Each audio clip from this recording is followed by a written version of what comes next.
नमस्ते दोस्तों, आप सभी का स्वागत है इति युग में।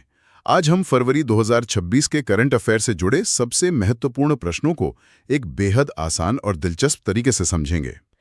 बिल्कुल।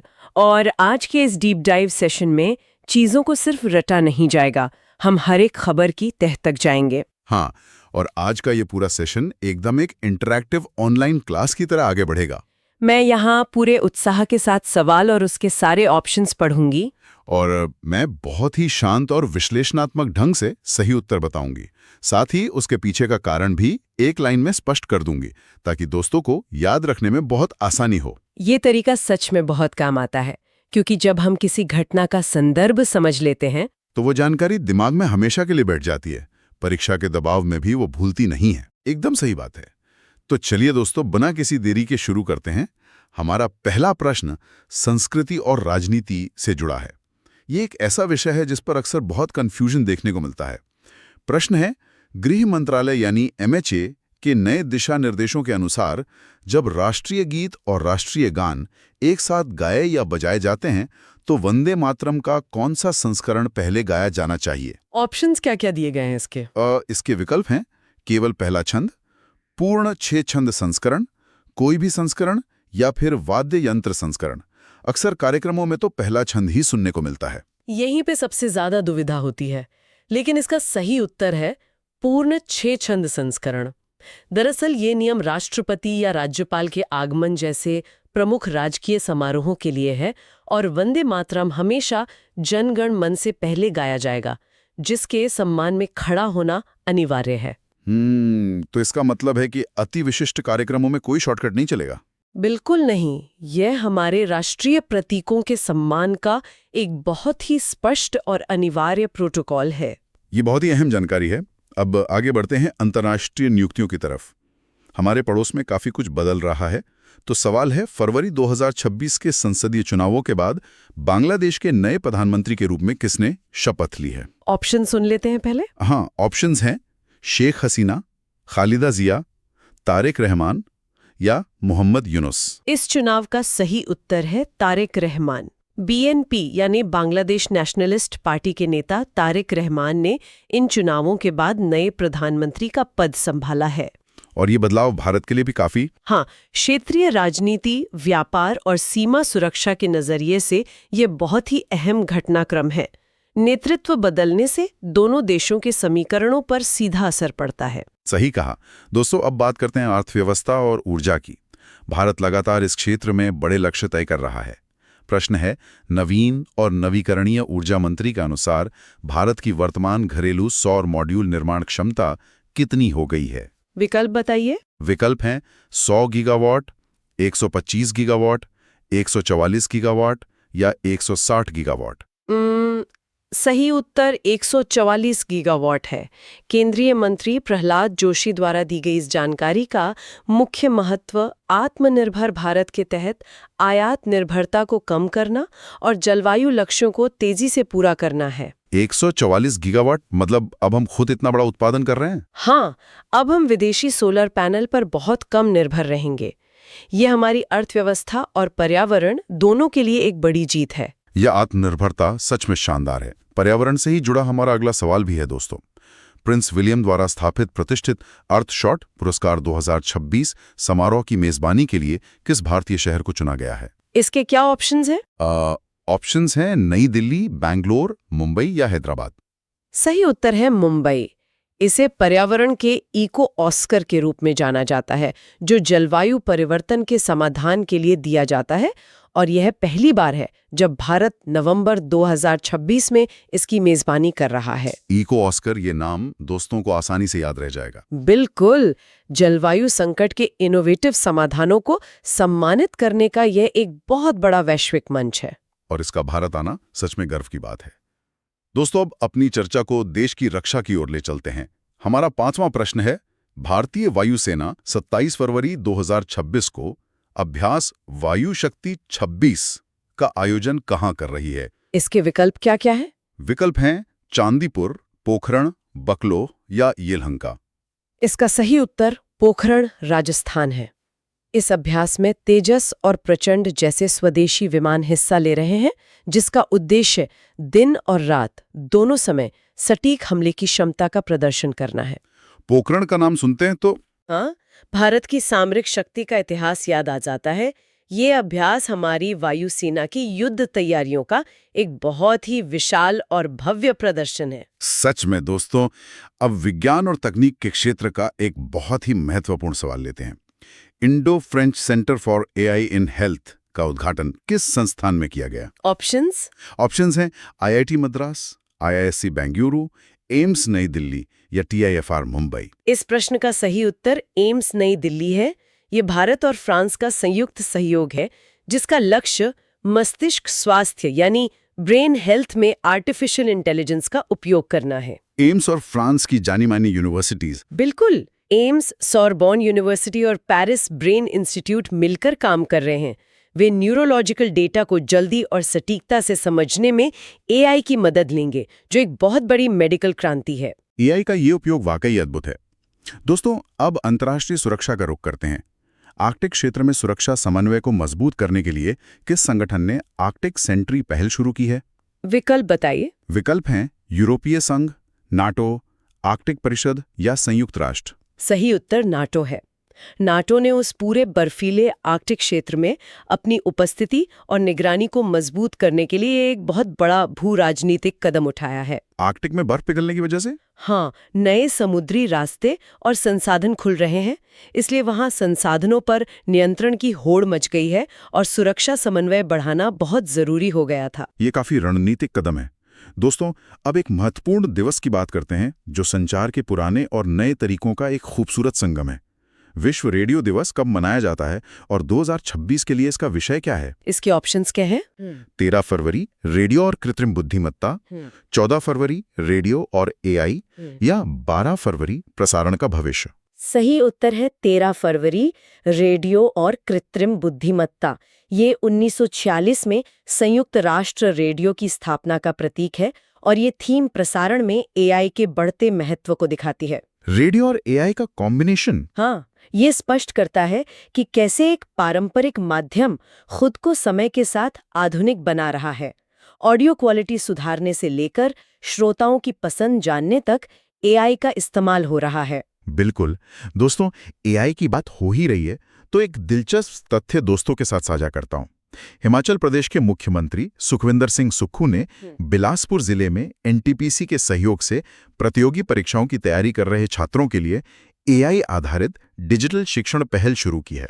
ये असल में शिक्षा के क्षेत्र में डिजिटल डिवाइड को कम करने का एक बेहतरीन उदाहरण है। हाँ, छोटे जिलों और ग्रामीण इलाकों के छात्रों को भी। बिल्कुल, इससे उन्हें भी एआई के जरिए बेहतरीन मार्गदर्शन और आधुनिक डिजिटल शिक्षा मिल सकेगी।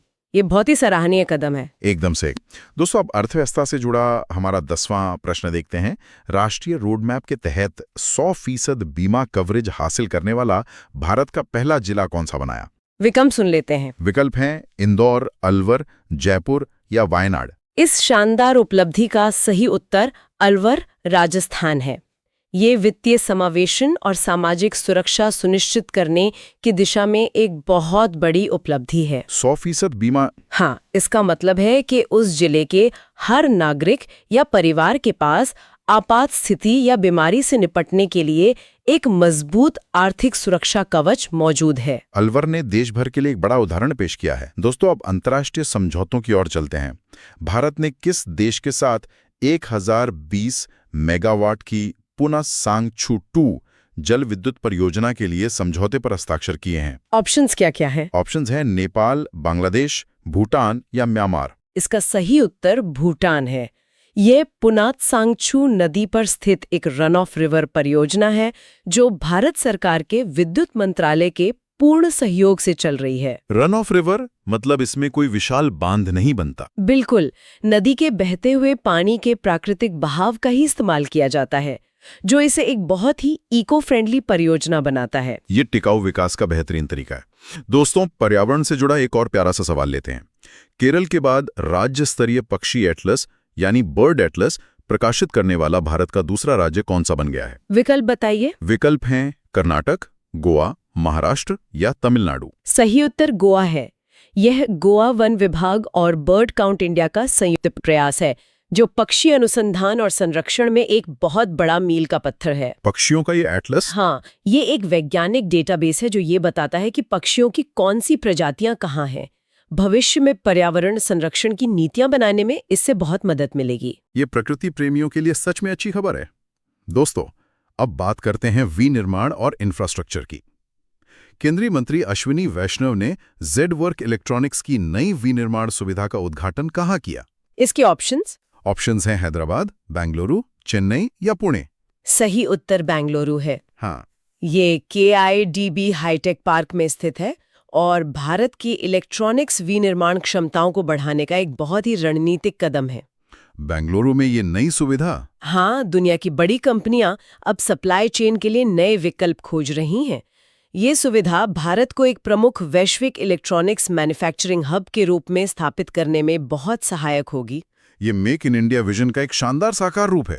संविधान के किस अनुच्छेद के तहत केरल विधानसभा ने राज्य का नाम बदलकर केरलम करने का प्रस्ताव पारित किया?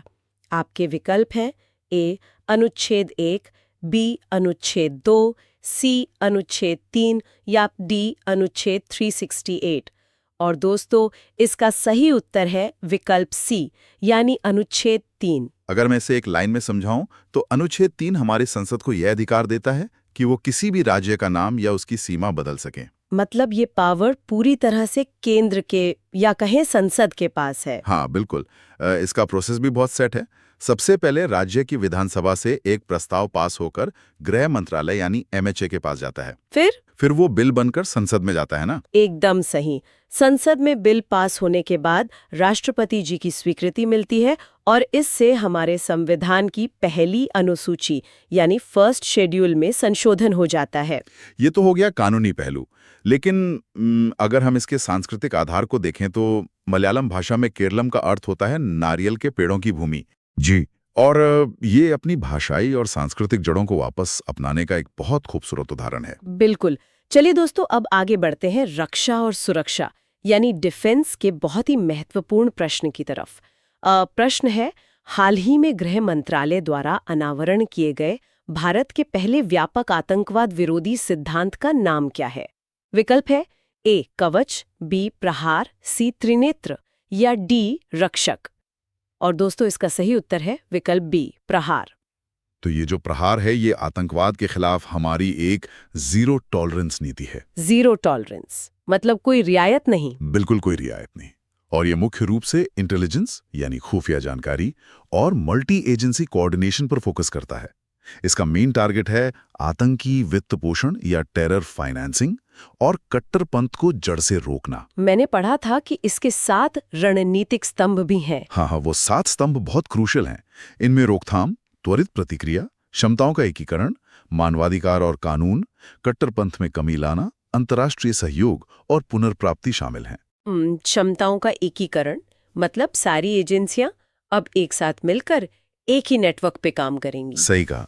इससे रियल टाइम एक्शन लेना आसान हो जाता है। और डिफेंस की बात हो ही रही है तो दोस्तों 3.6 लाख करोड़ रुपए का जो नया रक्षा अधिग्रहण हुआ है वो तो एक बहुत बड़ी न्यूज है। बहुत बड़ी न्यूज है।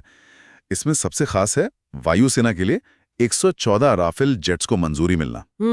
और इसमें भी जो 96 विमान हैं वो मेक इन इंडिया के तहत हमारे देश में ही बनेंगे। और बाकी के 18 विमान? वो 18 विमान फ्लाई अवे स्थिति में फ्रांस से सीधे भारत आएंगे ताकि हमारी जो तुरंत की सुरक्षा जरूरतें वो पूरी हो सकें। इन राफेल विमानों में कुछ खास मिसाइलें भी तो लग रही हैं। हाँ, इनमें स्कैल्प डीप स्ट्राइक क्रूज मिसाइलें लगाई जाएंगी। और आपको बता दूं ये मंजूरी फ्रांसीसी राष्ट्रपति इमैनुअल मैक्रों की भारत यात्रा से ठीक पहले दी गई थी। ये तो एयरफोर्स की बात हुई। नेवी के लिए भी तो कुछ महत्वपूर्ण अधिग्रहण हुए हैं इसमें। बिल्कुल। नौसेना के लिए हिंद महासागर में लंबी दूरी की समुद्री निगरानी के लिए 6 P-8I विमानों की खरीद को भी मंजूरी दी गई है। P-8I विमान जो सबमरीन को ट्रैक करने में बहुत माहिर माने जाते हैं। एकदम सही।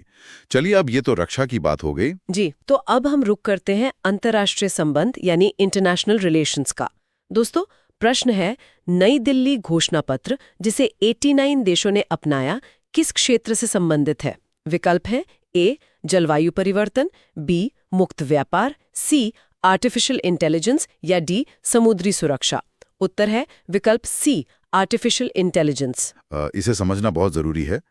एआई इम्पैक्ट समिट 2026 में अमेरिका और चीन जैसे देशों सहित 85 से अधिक देशों ने इस पर साइन किए हैं। और इसका जो मेन सिद्धांत है वो बहुत ही भारतीय है, सर्वजन हिताय सर्वजन सुखाय। जी, जिसका मतलब है सभी का कल्याण। इसके 3 प्रमुख सूत्र तय किए गए हैं: ह्यूमन कैपिटल, सोशल एम्पावरमेंट और ट्रस्टेड एआई। मतलब एआई पर भरोसा किया जा सके। बिल्कुल, लेकिन इसमें जिस बात पर सबसे ज्यादा जोर दिया गया है वो है सॉवरेन एआई।